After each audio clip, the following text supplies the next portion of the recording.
say you don't know what you have until you lose it, but it's also true that you don't know what you've been missing until it arrives. This is the Crystal Beauty Show, and my name is Tiapak M. Tonga. And today, what we've been missing is in the person of Mr. Joseph Bueno. Good afternoon, sir.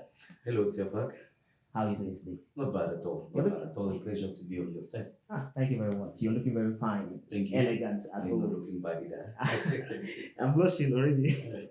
Okay, so practically we're here to just talk about Joseph Bueno. So Okay. who is this person, Joseph? Well, I like to talk about myself as a down-to-earth human being, uh, someone who loves to be treated the way, or who loves to treat people the way he loves to be treated. Okay. Because we live in a dispensation where we have a lot of people who want to be perceived differently from what they are. I mean, we have a lot of people who want to appear holy, but who don't want to be holy. Okay. We have a lot of people who want to appear good, but who don't want to be good. In other words, people bother much about their reputation nowadays than their character. But I want to be that person who, what people know about me is what I am. So I'm that simple, down to earth person who is just the way he is. Okay, that's really, really beautiful. Now we're going to be diving into what you do because I understand that it's numerous. So I'll just let you explore that for us. Okay, I think basically I'm into the world of communication.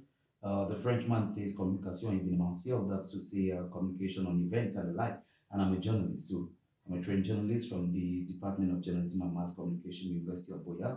I seize this opportunity to give a big shout out to the staff of that department in the University of Boya. I think it's one of the outstanding journalism training institutions in Cameroon. No disrespect to the others. Okay. And thanks to them, I am what I am as a journalist who has a lot of following with a lot of people who listen to the radio. I work with Media Free Radio, 89.6 FM, one of the major uh, radio stations in Boya. Okay. Yeah, because it's not long since we started having private radios in Boya, and we are one of the most famous private radio stations in Boya, Media Africa FM, and that's where I work, where I am the editor-in-chief. I started working with institutions some 5 years back, Okay. and very quickly I caught the attention of the top management, and they thought that I could be the editor-in-chief, and gradually I think I'm delivering the goods, and Okay. that's just the way it is. Then besides the journalism, like I said, I'm into events communication. By that I mean I am an impresario. Okay. I am a professional impresario into outdoor and indoor events. We are at a time now where a lot of people want quality for their events. No one wants to go to an event where, I mean, you sit down and you're bored, you keep looking at your time, and you're wondering when is this event going to end. Okay. And gradually, I've molded myself with the help of a lot of mentors around, people who are very good in the field too. And today, I think I'm one of those names that people would love to have on the microphone Obviously. at their events. Yeah. And I think when I'm on the mic, I see the feedback on the faces of the people, Yeah. and people don't notice the time passing Okay. until when we are done with the events. Okay, that is very, very beautiful. So for us, how long have you been into, what you do All as right. a journalist and Interestingly, I'm a man who's been through different backgrounds. Okay. Those who know me, there are those who know me when we studied accounting. Oh, I've studied accounting. That's accounting, very interesting. studied That's a journalism, topic we're going to explore. and I've studied law. Okay. Yeah, and interestingly, all of these are contributing a great deal in the journalist that I am today, because when I get to meet with someone who is from the field of economics or accounting, I'm not lost. Nowadays, we have a lot of us journalists who are basically seminar journalists. How do I mean? We just cover seminars. There is a workshop today here, we go there, take interviews, come back, and in the name of journalism, we come and broadcast the interviews that we made with very little analysis about the implications of what came out from those events. We only hear about council sessions, the regional council, the Boya council. We go, we hear what was adopted as budget and all of that. But with a background in accounting, which cuts across economics too, I mean, we're able to extrapolate what came out of such council sessions to look at its implication on the political landscape where we are and all of that. And I've also frolicked with law. I've been a student of the Department of English Law in the Faculty of Laws and Political Science in the University of Boya. And all of these are contributing to the journalist that I am. That's why I think when I'm on the microphone, I'm able to make interpretations and analysis of issues related to the law and the political landscape of the country. I mean, a lot of us at times do not understand how courts of first instance, high courts, Supreme Court, the special criminal courts that we have, the military tribunals, how they function. And it stands to the knowledge that I gathered as a student of law that face to face with anyone that I'm interviewing who is a lawyer or something of the sort, I can understand. You know, at times, some of us are caught in the trap of interviewing someone when you yourself have just straight jacket questions, and at times they may take you to an area where you're not knowledgeable about. And interestingly, these fragments of law, accounting have helped to make me the journalist I am today. I think that's why people would love to listen to me when I'm on air. That's very, very beautiful. I must say the confidence is it's inspiring. Thank you. And very, very beautiful. So for this longevity in service in in your job, now can you tell us what are the difficulties, the challenges that you face? Yeah. Well, there is no endeavor in life which is a bed of roses. I mean, when you look at the rose plant itself, you have to go through the thorny stems, and then you get to the beautiful flower itself. First of all, as a journalist in Cameroon in the private sector, I'm sorry to say it, if I have a younger one, or if I have a child today who is going to the university, I'm not sure I'm going to encourage the child to study journalism. Okay. Well, not because I don't like the field, I love it. It's my passion, and that's what I do. Not because, not just because it's what puts food on my table, but because talking about the things of the nation, holding the government accountable, analyzing policies of those who are in power, and doing interpretations for the layman, the everyday Cameroonian to understand, and being able to articulate the worries of the people over to those who are governed, because we serve as a go-between between the people who govern and those who are governed. I think it's an enjoyable profession. But trust me, at the end of the day, it's more of the popularity than actually what you need to also put bread and butter on your table. Most often, journalists in the private sector in Cameroon say that the take-home package does not take you home; it leaves you halfway. Because, and that's why we see a lot of the lack of professionalism. First of all, we are in a dispensation where the field itself has been infiltrated by a lot of people who do not understand the canons of the profession. I mean, with the digital age in which we are, the Android generation, where everybody with a phone now can take a picture and do analysis. We have a lot of influencers, and there is a very thin line now that separates journalists from citizen journalists. Everybody nowadays can post anything and give analysis, but very few are trained in it. And so with all of that infiltration into the field, it makes it even more difficult. And so the private media landscape in Cameroon, journalists of that sector find it very difficult making ends meet. Fortunately, I'm one of those people that God has blessed with additional talents. So other issues that serve now to bring passive income, which permits me now to carry on with my profession as a journalist and enjoy it. Otherwise, I'll be caught in the trap of also going for the things that desecrate the profession. That's why we see a lot of what I will refer to as clientele journalism, like Professor Ngange, head of Department of Journalism and Mass Communication in the University of Boya, would refer to. We have a lot of clientele journalism nowadays in our field, in Cameroon in particular, where people seem to be doing the bidding of some particular persons. There's an African proverb that says, when you see a man dancing by the roadside, the person playing the drum is not far, he's in the bush. That's what is happening in the media landscape in Cameroon nowadays. You see, when you just listen to some reports that some people do, don't look far.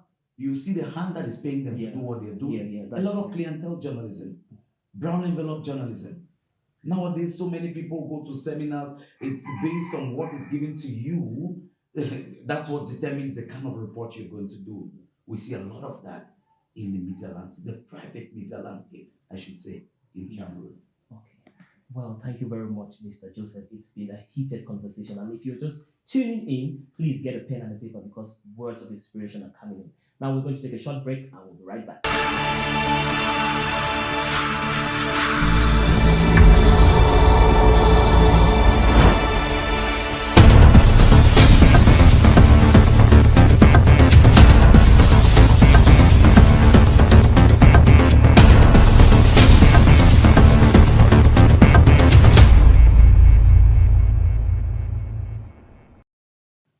Okay, if you're just tuning in, this is the Crystal Beauty Show. I'm Chiapak Mtonka and I'm here with Mr. Joseph Weno, and this is my favorite part of the show. You know it, I know it, we know it. It's time for him to find out.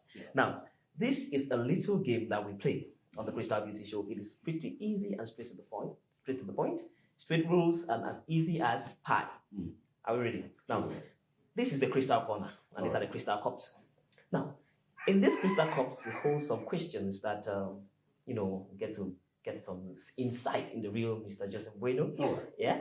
Then you just have to pick one question and answer. Any of the cups? Yes, any of the cups. Three questions. If you feel like it's still, you can always. All right.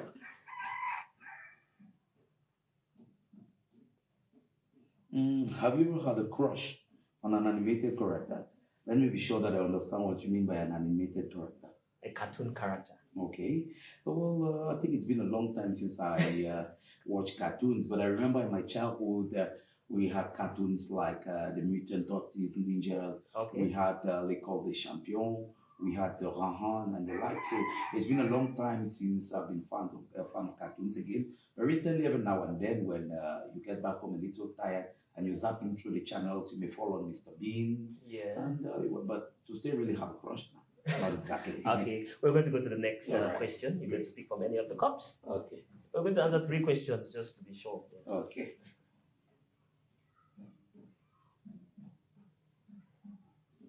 What's something that everyone loves that you find overrated? Classic. What's something that everyone loves that you find overrated? What's it going to be? What would I say this? I think I'll go for another question because I'm the kind of person who seems to find good in everything. So rather, if the question were rather, what is it that other people do not love that you love? I think I would have been able to go that way. Yeah, because I seem to see the good in a lot of things. I'm the kind of person who always wants to find out the good in something. I read a book where somebody said, men are so apt to condemn in others what is so apparent in themselves. So I am not the type who always wants to figure out what's wrong in something. I rather want to see what's good in it. I think we should dive into the next question. Yes. I think you have 2 more since you're right. There we go.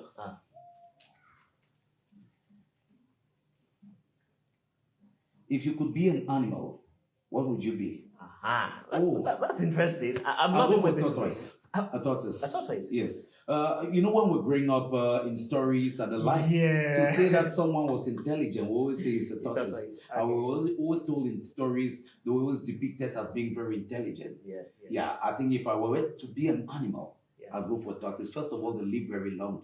I want to live very long. Okay. Watching National Geographic, we see documentaries on tortoises that have lived 90 years and more. So I think I'd love to be a tortoise so that I could live very long to discover there's so many good things in this life, in this world. And tortoises also live very long because of the shell they carry. That is natural protection. And so I'd love to be a tortoise so that I feel I have that air protection, that at the sight of the slightest danger, you retreat. Okay. And you only come up when things are really good. I think we should dive into the third and the final question. All right. Things are really getting heated here. I'm having a lot of fun there. There we go.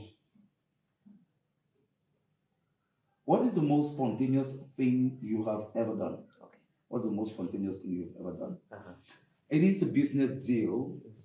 At times we are always weary of, especially the dispensation in which we live. Yes. With a lot of con men around. And you never can tell if what is being presented to you is an opportunity or it's actually a scam. But then, in trying to be too prudent at times, we let opportunities pass us by. Yeah, that's true. So, reading a book like Samuel Classon's Richest Man in Babylon, he says somewhere that opportunity is a haughty goddess who wastes no time with those who are unprepared. Beautiful. So I do the best I can at times to always be prepared so that when an opportunity arises, I take advantage of it. Okay. So without getting into the details, because it's something that I'm still working on, an opportunity presented itself where someone has a business and it occurred to him that he had to travel out and he badly needed to sell that business within a very short space of time. And I am one of the persons he got in contact with. And the amount he wanted to sell the business for was not even half the real worth of the business. I was a little skeptical because I've fallen in scams before. But I asked one or two questions and I realized it was genuine. And indeed, this guy had to travel and I made available the amount. And well, in due course, We'll maybe get to find out. Yeah. what exactly. I think in the Crystal Beauty Show, we love to keep things discreet. So if you want to know what it is, I think you will contact me directly. So if you have been watching, if you have been looking on YouTube, this is the Crystal Beauty Show, and we'll be right back.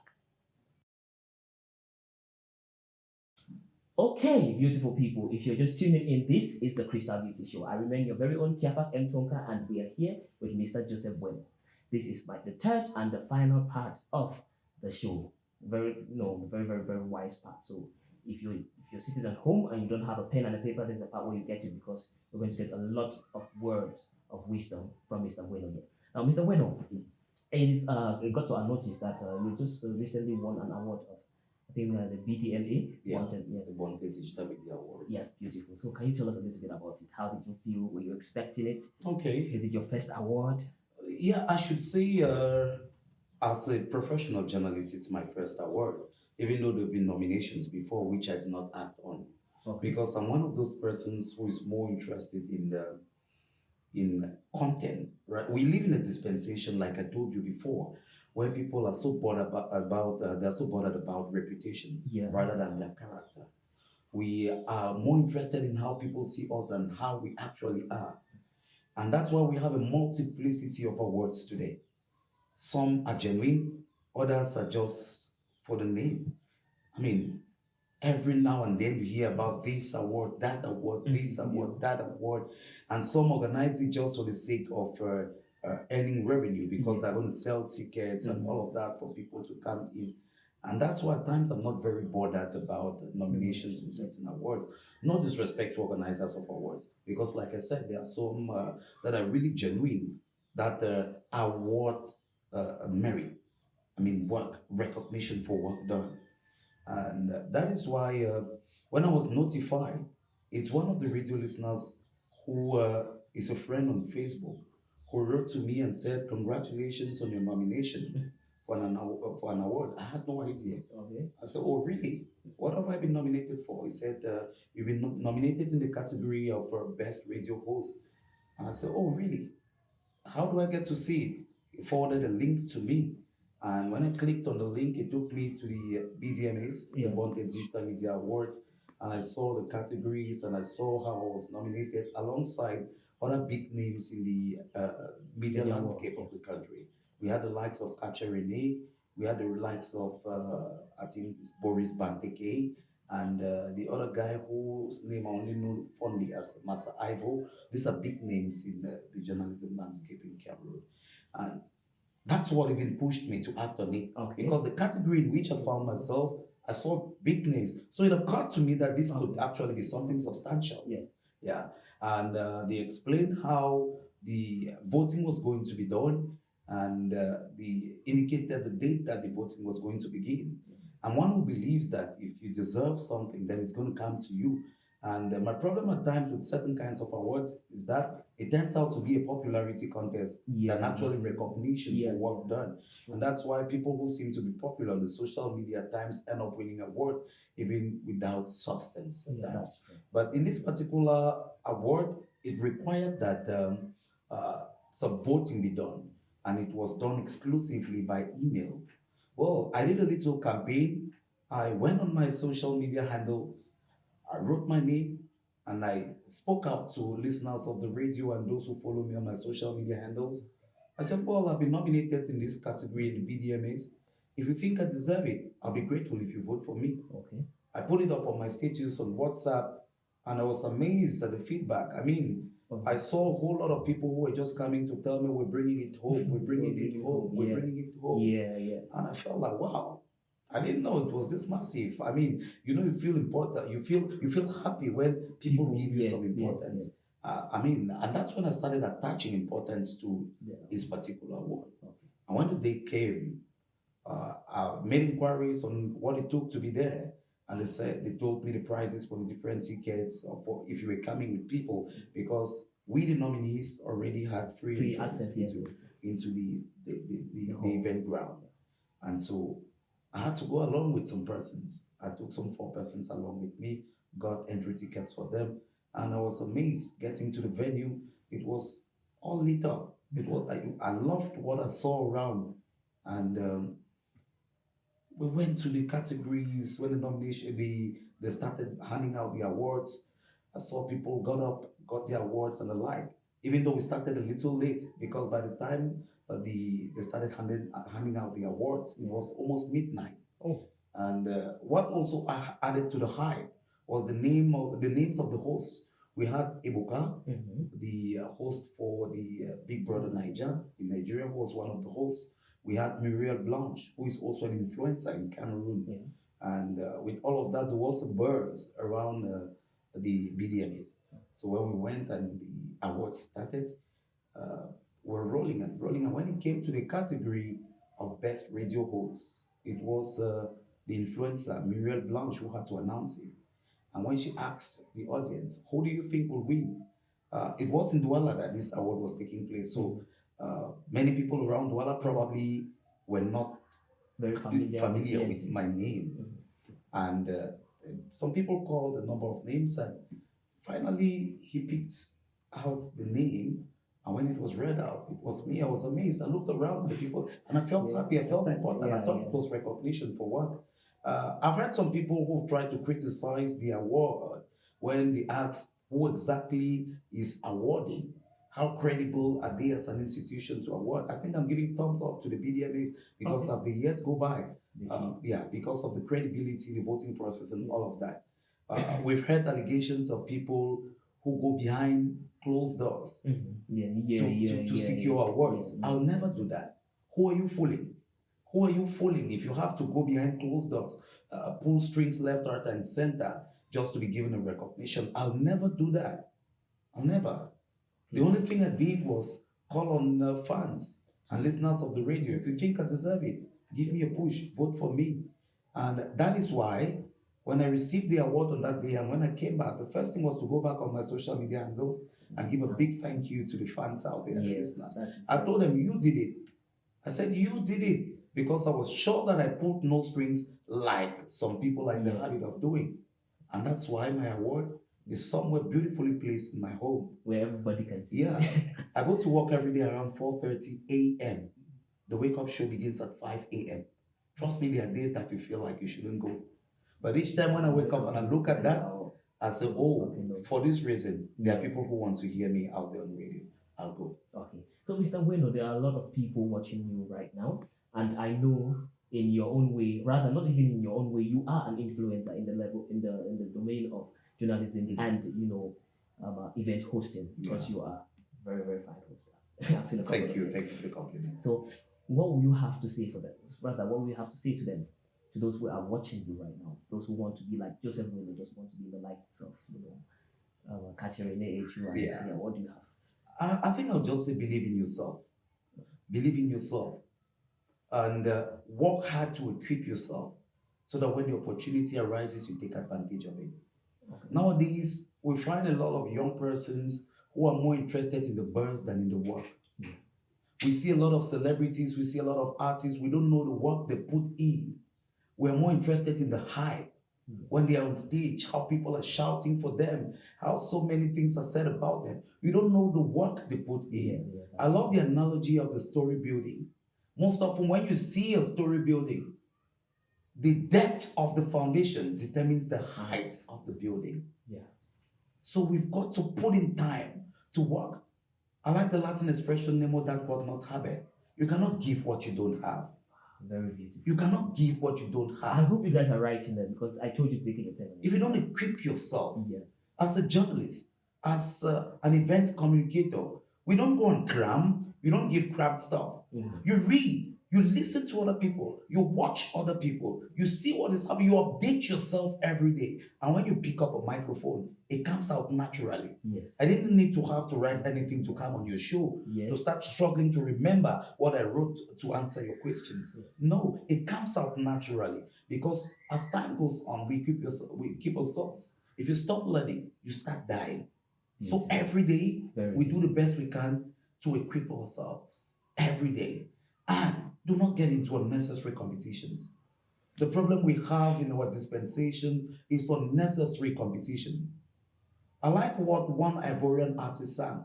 I'm talking about this at the time when our country is involved in a war of words with Ivorians. I want to seize the opportunity to tell them, hey, let's calm down. Football cannot be a reason why we become enemies. Cameroon and Cote d'Ivoire are brother nations.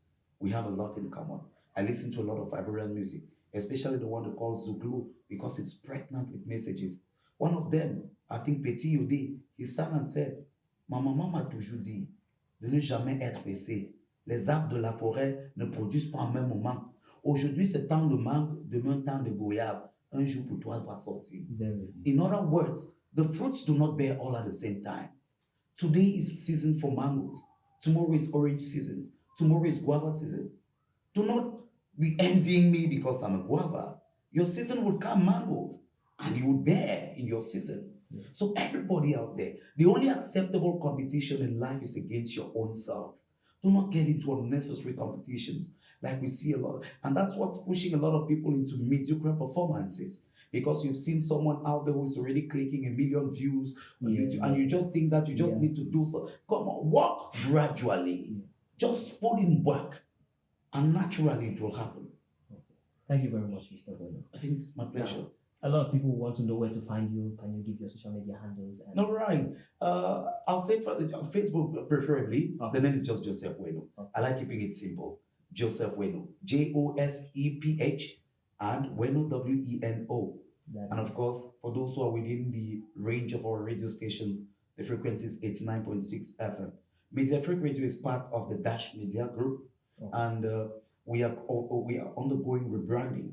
We have parts of the radio like Dash News and Dash Sports Entertainment that are based in Douala, which are already online. And because we are rebranding, the section where I am editor in chief is not yet available online. But our structure is 95% complete. Finishing touches have been done. Make some time to pass over there so that you enjoy the beautiful scenery and the beautiful structure. Obviously, and once it is done, we're also going to be online. So that wherever you are in the world, I assure you, if you make out time to listen to me, you always have something new. Because I do the best I can to always equip myself with something new. Obviously. We've been having that here on the show. So thank you very much, Mr. Weno. So if you're just tuning in, this is the Crystal Beauty Show, and it's sad to announce that we'll be closing now. Now, we are on all platforms as the Crystal Beauty Show. If you're watching us on YouTube, please don't forget to subscribe and hit that notification bell so that you'll be the first person to know when we have a new video. I have been Tiafak M. Tonka, and this is Joseph Weno. And we are signing out. Okay. Not the record, back. Which one?